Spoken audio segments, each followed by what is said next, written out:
Landing Pages for Donor Prospecting 101. To get a clear focus when you sit down to create a landing page, you'll be looking through two lenses. Through the first lens, you'll focus on answering three essential questions. Who is that landing page targeting? What action do you want them to take? Why will they be moved to take that action? Through the second lens, you'll focus on the 7 elements of a successful landing page. These are the elements that actually make up your landing page and include things like your headline, call to action, and data entry form. Worrying about the who, what, and why, as well as 7 different elements, might make landing page creation seem very complicated, but it really isn't. In fact, the biggest key to creating a great landing page is to stick to the KISS principle. What's the KISS principle? KISS stands for Keep It Simple and Smart, and that applies to both you and your visitor. You'll want to start by answering the who. Who will be interested in taking the action? You'll likely be able to identify multiple target groups who would be interested in what you're offering. For a webinar on climate change issues for our community, you may target people in your city who drive a hybrid car. It also might be people in the same city who are searching online for information about global warming. This is the who. Now you want to think about the what. What would a visitor from that audience want as an incentive to give you their contact information? No-cost action items like webinars, ebooks, and petitions should usually be your what. For example, it could be registering for a webinar to learn about climate change issues for our community, or preschool education and the effects on high school dropout rates. Finally, you need to answer the why. Why does your target have a pressing need to take action? It might be because they will learn 5 things you can do today to stop global warming, or the 3 top global warmers in our town. They'll take action because it's something that's interesting to them and relevant in their lives. That is the why. While it's usually best to go in the who, what, why order, there is no right sequence for answering these questions. If you've already created a great no-cost action item, you can start with your what. Whatever order you follow, make sure to keep your answers simple and smart, and you'll be ready to start with the 7 elements of a successful landing page. The first element that every landing page needs is the organization logo. What's the first thing you do when you meet some people for the first time? You tell them your name, and hopefully it's a name they will remember. A logo is like your name. It has your organization's name created with a design that people will remember. Every landing page should include a logo. It should be placed at the top of the landing page, and the logo should include your name, not just some stylized graphic that might be elegant or beautiful, but could be hard to read or difficult to remember. Make sure to use a high quality and a high enough resolution version of the logo so that it doesn't look grainy or stretched out. The second and probably the most important element of a landing page is the headline.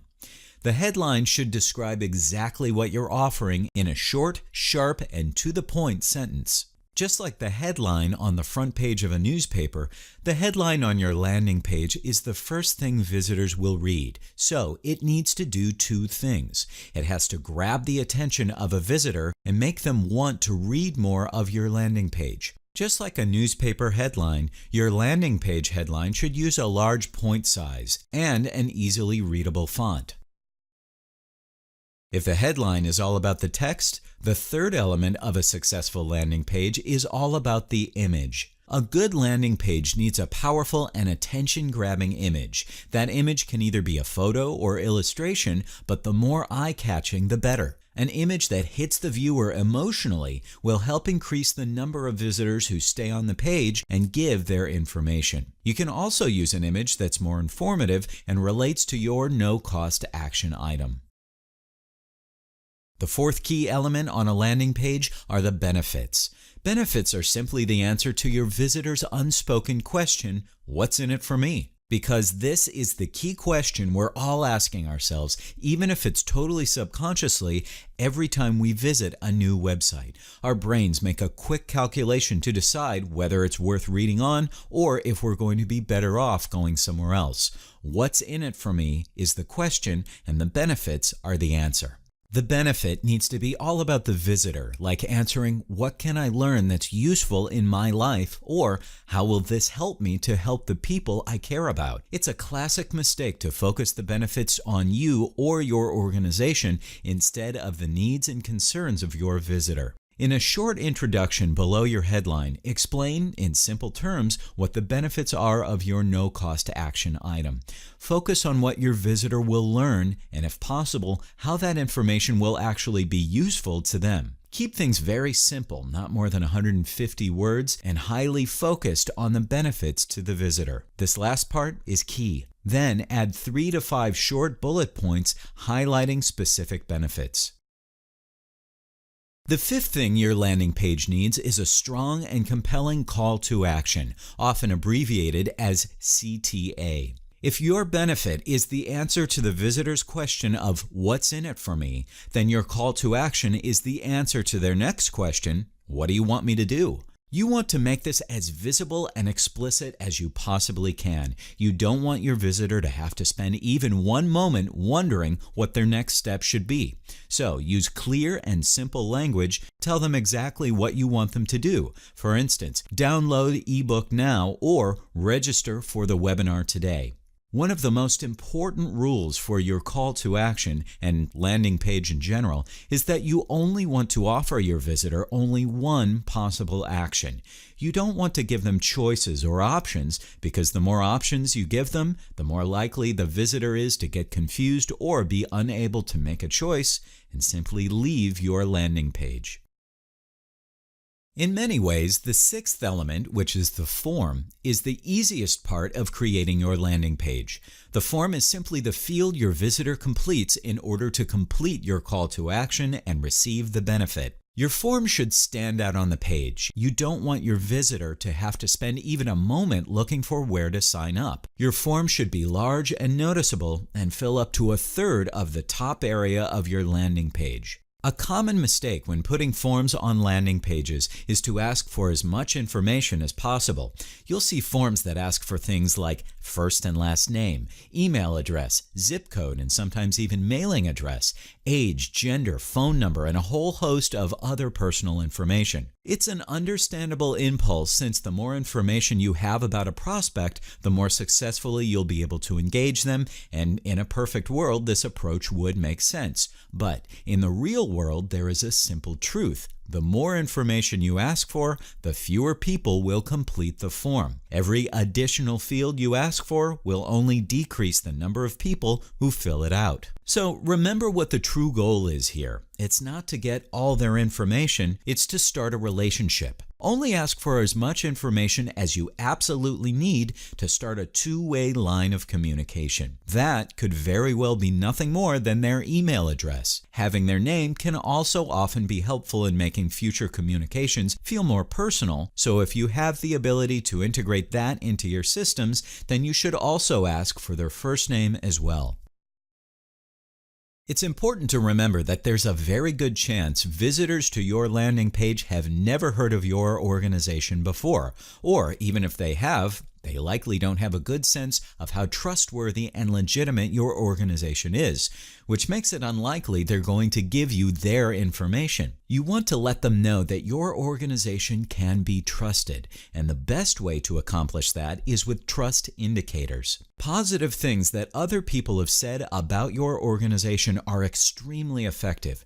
That's why testimonials are one of the most effective trust indicators. The more positive and specific the testimonial, the more powerful it's going to be. You also want to make sure that it's not just a generic quote. You want something specific to the call to action, or at least the mission. If you have positive comments from someone who's read your ebook or seen your webinar, then make sure to include them. If your organization has been featured or covered by the press, then mention it along with the logo or logos of those organizations. This accomplishes several things at once. It shows that your organization has enough of an impact to be considered news, and it also gives people confidence that a news organization looked you over and found you legitimate. If your organization receives funding from a foundation or other type of organization, then letting people know will help them trust you. After all, if a serious foundation looked you over from top to bottom and gave you money, then it must be okay for them to give you their email address. Go ahead and include a mention of the foundation and make sure to put their logo on your landing page. If you're on social media and people have said positive things about your organization, you can include a collection of those on your landing page as well. Trust indicators are all about your organization, but there's another way to increase your credibility. Instead of talking about your organization, you can borrow credibility from the other people or organizations involved in the no-cost action item. That is where credibility builders come in. One of the best ways to prove your credibility is to show that you associate with other people or organizations that the visitor might know. Even if they don't know them, just the fact that your organization works with others gives the impression that you can be trusted. If you're using an ebook or webinar for your call to action, then the best place to start are with the author or authors for the ebook or the panelists for the webinar. Include brief bios for them and make sure to highlight their credentials. If they belong to organizations other than yours, make sure to highlight that fact and include the branding elements like their logo along with their bio. If your no-cost action item is a petition, then include the logo for the petition site you're using. When it comes to building credibility, the power of a visual like the logo is much greater than any text, so whenever possible, include logos. Let's review the 8 elements of a successful landing page. Number 1, logo for your organization. Number 2, the headline. Number 3, powerful image. Number 4, benefit. Number 5, call to action or CTA. Number 6, form. Number 7, trust indicators. And number 8, credibility builders.